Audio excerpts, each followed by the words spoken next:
Então, gente, vamos lá. Vamos começar nosso assunto aqui. Semana passada a gente estava começando a falar, né, sobre os documentos da área financeira. Falei sobre o boleto.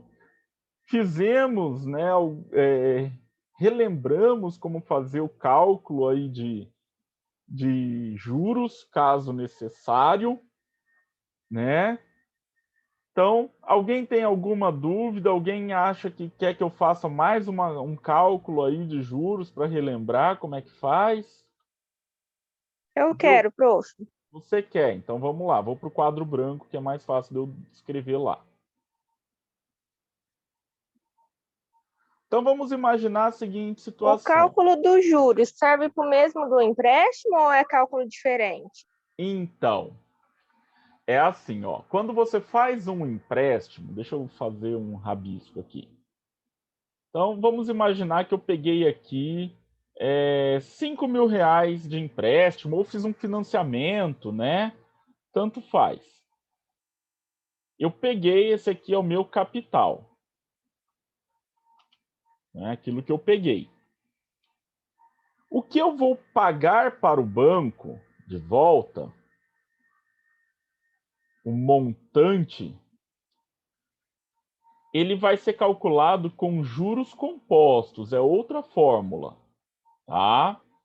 Só que vamos imaginar que uma das parcelas eu atrasei para pagar. O cálculo dos juros daquela parcela atrasada é com essa fórmula que a gente viu, tá? Só para a gente entender a diferença, vamos lá. Vamos imaginar, então, a seguinte situação. Peguei 5 mil reais em um empréstimo com juros de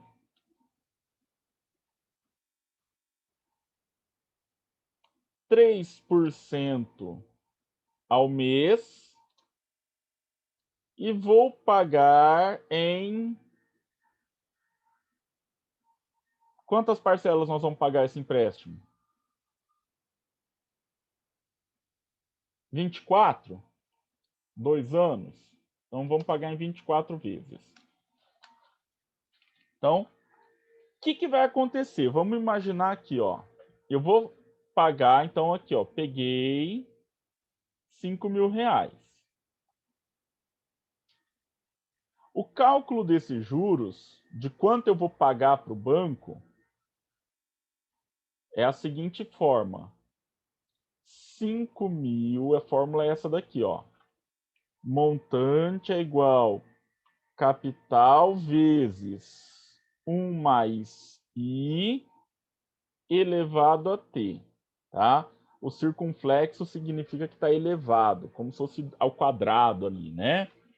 Então vai ficar assim, ó. Montante é igual 5 mil vezes 1 mais 0,03 elevado a 24. Então, vamos reduzir mais um pouquinho essa fórmula. Vezes 1,03 elevado a 24. Então, deixa eu pegar a calculadora para fazer essa conta aqui. 1,03 elevado a 24 vai dar m igual a 5 mil vezes 2,032794106. Então, vezes 5 mil. Eu vou pagar para o banco R$ 10.163,97. Aí a gente divide isso por 24 para saber o número de parcelas. Então, divide o valor de M pelo número de parcelas. Então, eu vou pagar por mês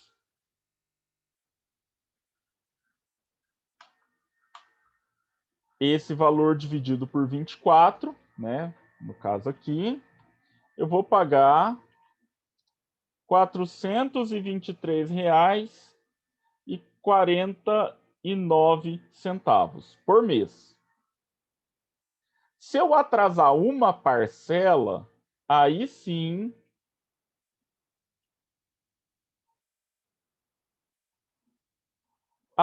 eu vou calcular juros simples. Qual que é a fórmula do juros simples? Montante igual a capital vezes 1 mais I vezes T. Pronto, acabou. Então, vamos fazer essa conta agora. O juros aqui é juros legal. O que é juros legal? 1% ao mês ou 0,033% ao dia. Então, vamos fazer aqui, ó. Montante é igual capital 423,49 vezes 1 mais 0,00033 vezes, eu atrasei, sei lá, 5 dias, vezes 5. Então, vamos começar a diminuir essa fórmula. Dentro do parênteses, primeiro a gente resolve a multiplicação. Então, 423,49 vezes. Só ver quem que está tentando entrar aqui. O João Vitor. Já entrou, já. Então, vai ficar 423,49 vezes 1 mais 5 vezes 0,00033. 5 vezes 0,00033. Vai dar... Peraí... 0,00165. Mais 1 vai dar montante igual 423,49 vezes 1,00165. Então, vezes 423,49, você vai pagar de montante 424,18. Mais a multa, que é 2%. 2% de quem? 423,49. Dá 8. Vamos fazer aqui. 423,49 vezes 0,02. 8,46. Então, você vai pagar no final das contas, naquela parcela que você atrasou 5 dias.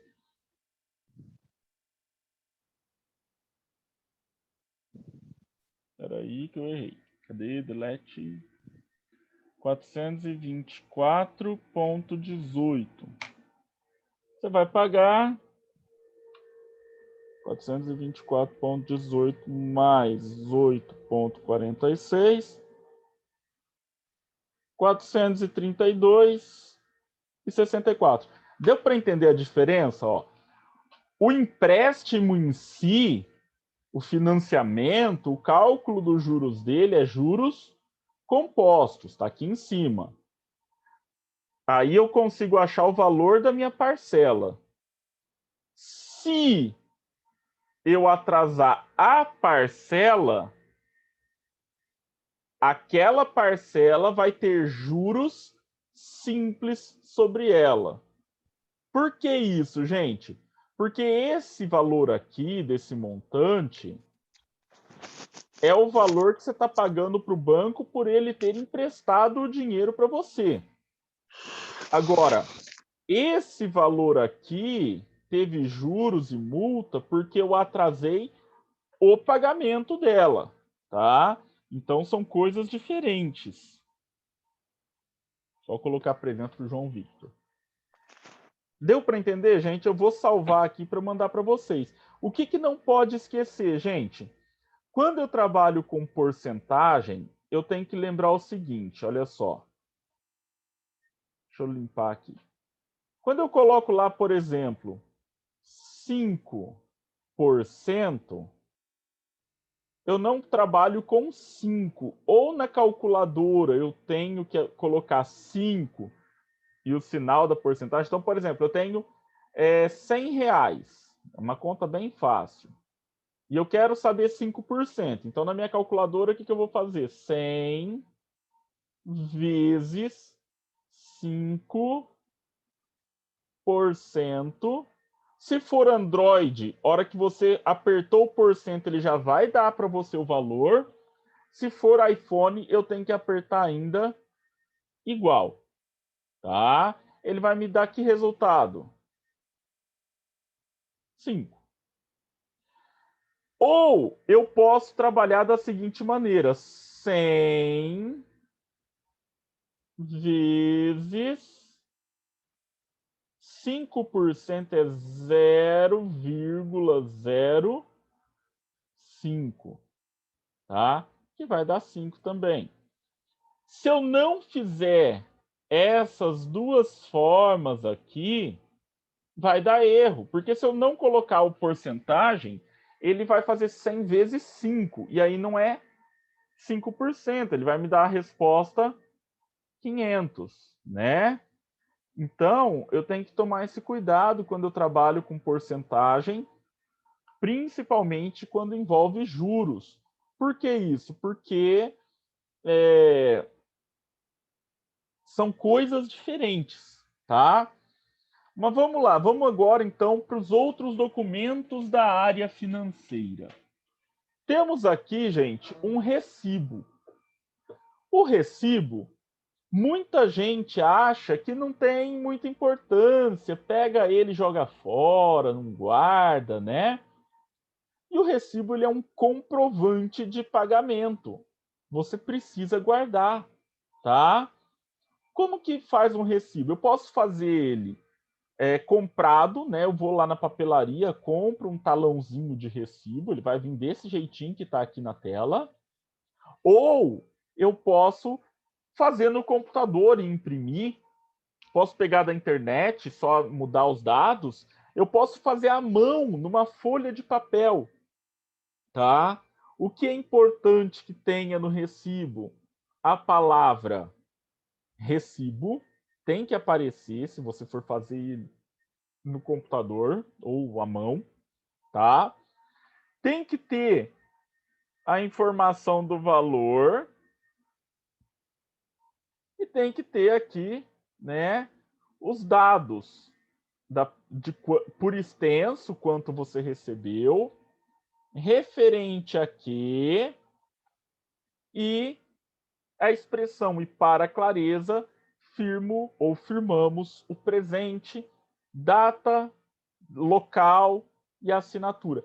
Quem assina o recibo, gente, é quem recebeu o dinheiro, não é quem pagou, não, tá? Porque a Emily fez uma compra comigo, né? E aí eu fiz um recibo para ela. Então, o que eu fiz? Eu vou preencher esse recibo, né? Recebi de Emily Feltrin a quantia de correspondente a, ou seja, pelo que ela está me pagando. São José do Rio Preto, 10 de abril de 2021. Ponho a minha assinatura, meu nome, meu CPF. Destaco, né, no caso de ser aqui um comprado na papelaria, fico para mim com o canhoto. Curiosidade, chama canhoto porque fica do lado esquerdo da folha. A Emily vai levar esse lado direito aqui. Aqui eu vou preencher com os dados que eu coloquei lá no recibo, o valor, de quem que eu recebi, por quê, né? Quanto. Por que que ela tem que guardar, gente? Porque vamos supor que a Emily não deu a mínima. Não, o recibo não é importante, né? Tô nem aí. Vou jogar fora isso aqui. E aí o Marcelo é uma pessoa pilantra e resolve entrar na justiça para cobrar a Emily de novo. Se ela não tiver o recibo guardado, ela vai ter que pagar. O juiz vai mandar ela pagar, tá? Não adianta ela jurar de pé junto que pagou, não adianta ela falar, mas fulano viu o que eu paguei, né?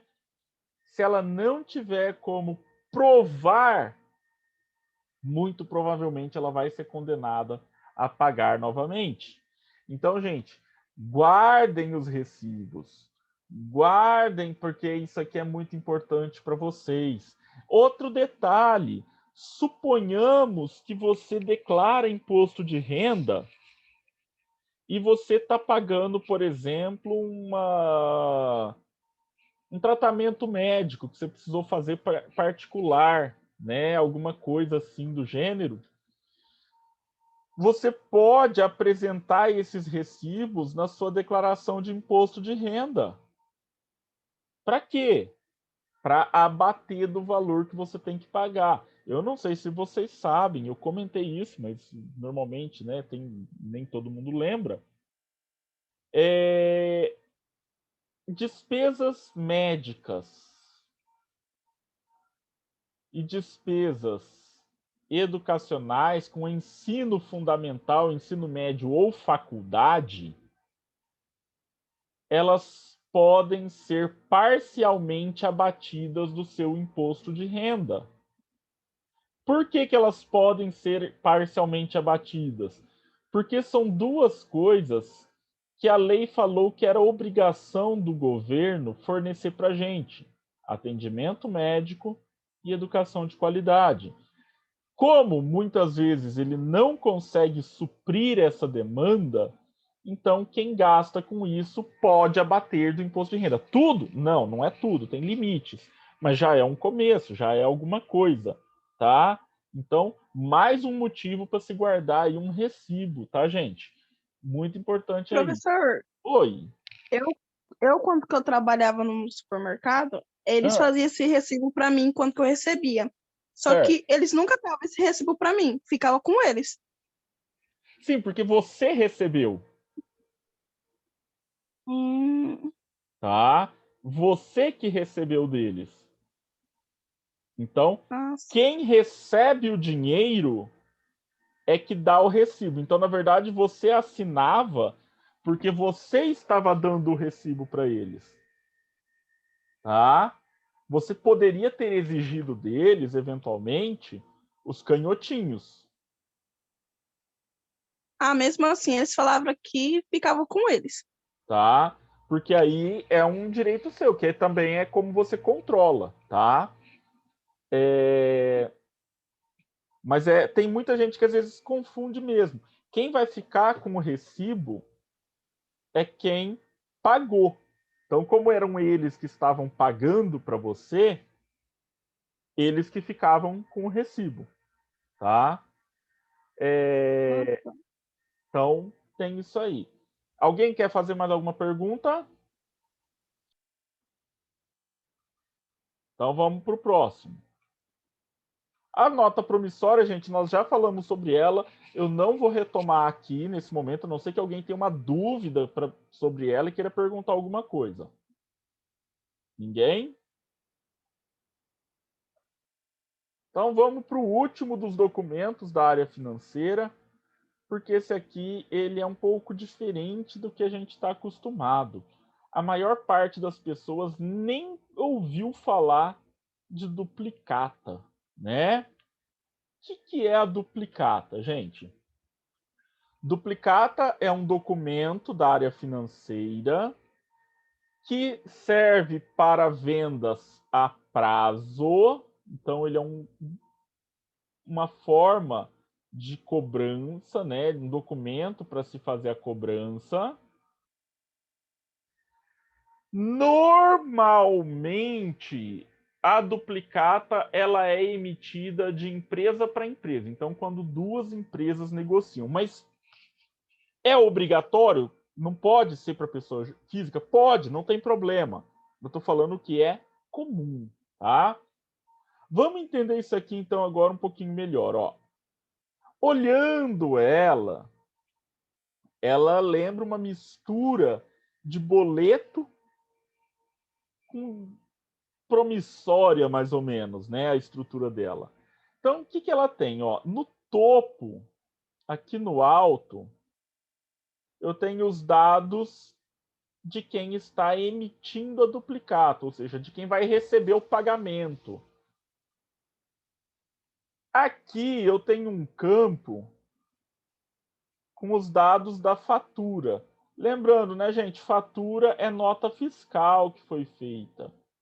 Então, eu vou ter o número da nota fiscal, a data em que ela foi emitida, o número desta duplicata, o valor dela e a data de vencimento.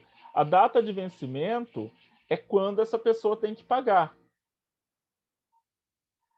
Aqui eu tenho um campo para condições de pagamento. Se tem desconto, se tem multa, se tem qualquer condição diferente que houver, eu tenho que informar aqui. E aqui embaixo eu tenho os dados do sacado, ou seja, de quem vai pagar a duplicata. Então eu tenho nome, endereço, a cidade, que aqui a gente vai chamar de foro, tá? Então o foro, os dados de documento. Aqui vai o valor por extenso, certo? E aqui embaixo tem sempre um textinho que ele é padronizado. Ó. Reconhecemos a exatidão desta duplicata de venda mercantil ou de prestação de serviço, tanto faz, na importância acima, que pagaremos a Bling ou a sua ordem na praça, o foro aqui, e vencimento, esse aqui, acima indicados. E aí aqui, ó, vamos entender agora o porquê que chama duplicata esse negócio. Ele chama duplicata porque é o seguinte, eu fiz a venda para quem agora? Agora eu vendi para Eduarda. Então eu fiz lá uma venda para Eduarda. Eu vou entregar o produto semana que vem. E ela vai me pagar daqui um mês. Então o que é que vai acontecer? Semana que vem, na hora que eu entregar o produto para ela, junto com o produto, vai a duplicata. Aí, o entregador vai entregar a duplicata, que chama duplicata porque é feita em duas vias, é dupla. Tá? Então, ele vai entregar essa dupla para Eduarda. A Eduarda vai assinar uma via e devolver para o entregador. E ela vai pôr a data que ela recebeu, chama aceite, que ela aceitou receber o produto, e vai assinar. E uma via fica com ela, para ela ter controle. Tá? Aí, vocês viram que eu deixei um espaço aqui, ó, para uso da instituição financeira, né? E aqui embaixo ele fala ou a sua ordem. Vamos voltar lá no quadro branco para eu explicar isso aqui para vocês.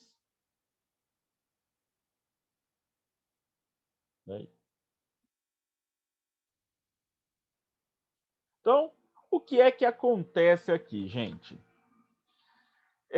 A duplicata, ela é um documento para vendas a prazo que permite o desconto antecipado de duplicata. O que é isso, Marcelo? Então, o que acontece, gente? Na duplicata, vamos imaginar a seguinte situação. Ó. Vamos desenhar. Eu tenho aqui a duplicata, que ficou uma via dela com o devedor. Aí eu tenho aqui a outra via da duplicata, que ficou com o credor. Só que vamos imaginar o seguinte, a minha empresa, ela está fazendo muita venda a prazo e o dinheiro está curto, eu estou sem grana, eu estou precisando capitalizar, eu estou precisando fazer dinheiro para o meu negócio. Então, o que eu posso fazer? O que eu posso mexer com isso para gerar dinheiro? Eu posso procurar uma instituição financeira, entendam aqui bancos ou factorings, eu já explico o que é uma factoring, tá?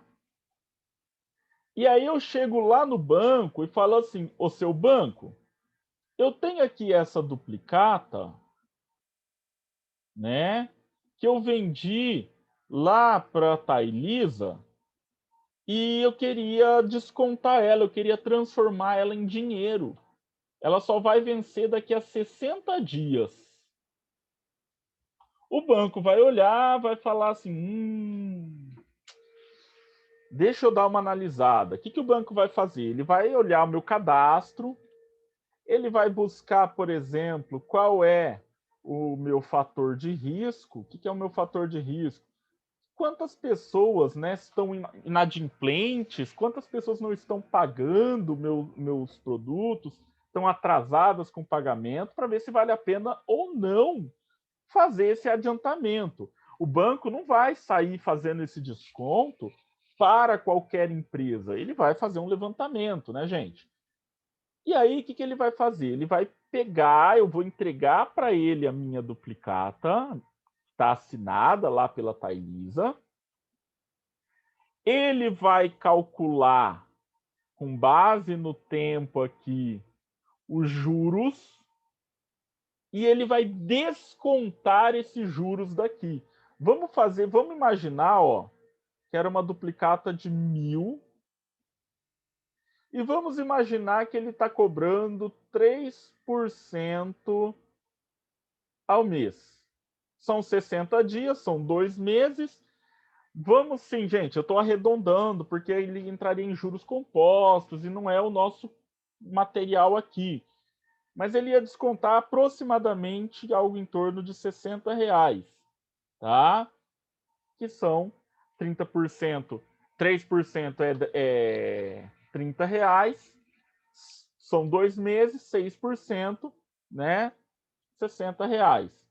Ele vai descontar R$60, eu vou receber 940 e o banco vai ficar com a duplicata.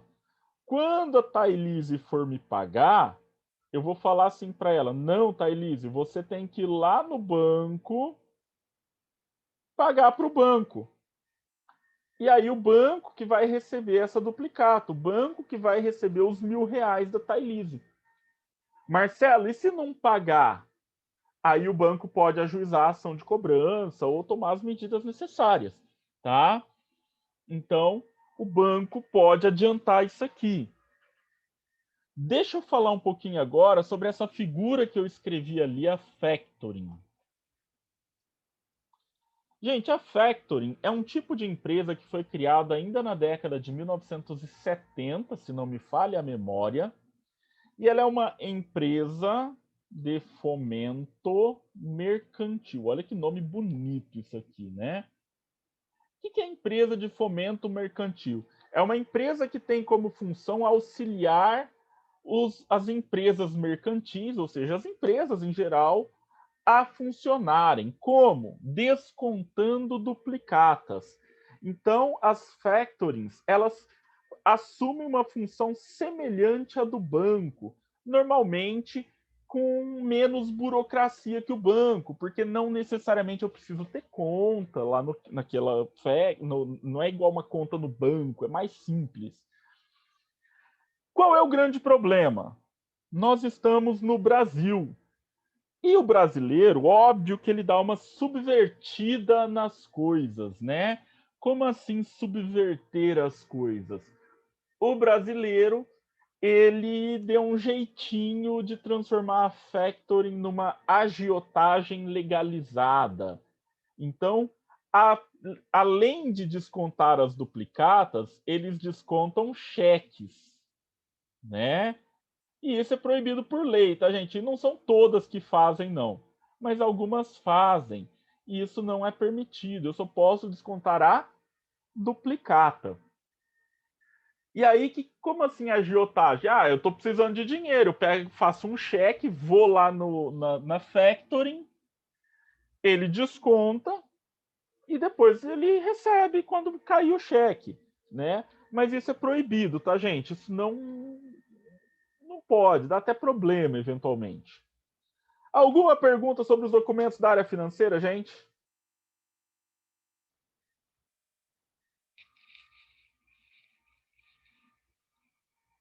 Ok, nenhuma. Nós temos 7 minutos, eu já vou adiantar algumas coisinhas do nosso próximo assunto. O nosso próximo assunto é controle de contas. E aqui, gente, a minha matéria vai se unir demais com a matéria da Simone. Por quê? Porque nós vamos falar de planilhas, tá? Nós vamos falar de controle de contas de dois tipos.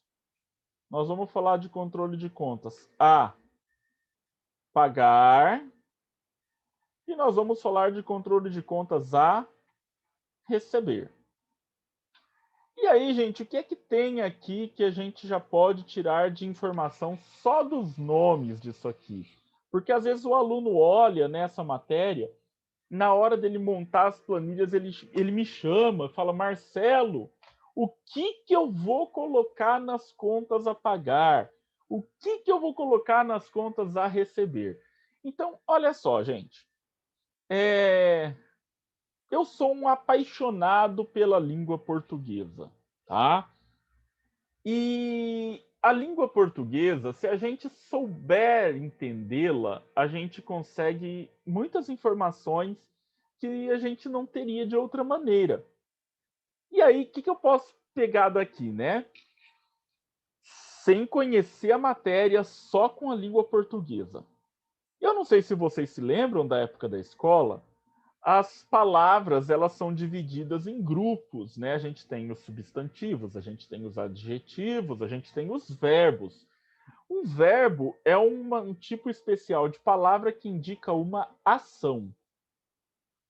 Pagar e receber são ações, então essas palavras são verbos.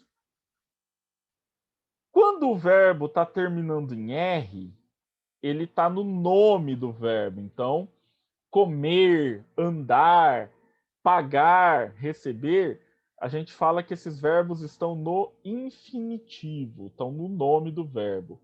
Quando eu tenho o verbo no infinitivo, mais essa partícula a, ela está indicando para mim uma ação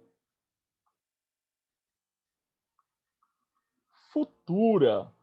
Então, quando eu falo contas a pagar, são contas que a minha empresa tem, que elas ainda vão vencer, que eu ainda vou pagar. No contas a receber, são contas que eu tenho para receber. Então, exemplos, né? No contas a receber, toda venda que ela é feita a prazo, ela entra no contas a receber. Aí vocês podem me falar assim: ah, Marcelo, mas na nossa escola de adestramento, nós não vamos vender a prazo. Ok. Vamos imaginar que o Zé da Silva foi lá e ele pagou com o cartão de crédito. Cartão de crédito é uma venda a prazo, tá, gente? Mesmo que seja só para o próximo mês ali, né? Que eu vou receber. Porque ele não vai entrar hoje para mim esse dinheiro, ele vai entrar no futuro. Então, contas a receber. O fulano fez um contrato que ele vai pagar, são uns 3 meses de aula, por exemplo. Eu já posso lançar esses 3 meses nos próximos 3 meses de contas a receber da minha empresa. E no contas a pagar? Contas a pagar é mais fácil ainda, gente. Aluguel, contas a pagar. Água, contas a pagar. Telefone, contas a pagar. Internet, contas a pagar. Salário dos funcionários, contas a pagar. Só que tem um detalhe, tá, gente? Salário dos funcionários, você não vai colocar assim, Emily, tanto. Eduarda, tanto. Thailisa, tanto. João Vitor, tanto. Eduarda, tanto. Você vai colocar assim, folha de pagamento, tanto. A soma do total, tá?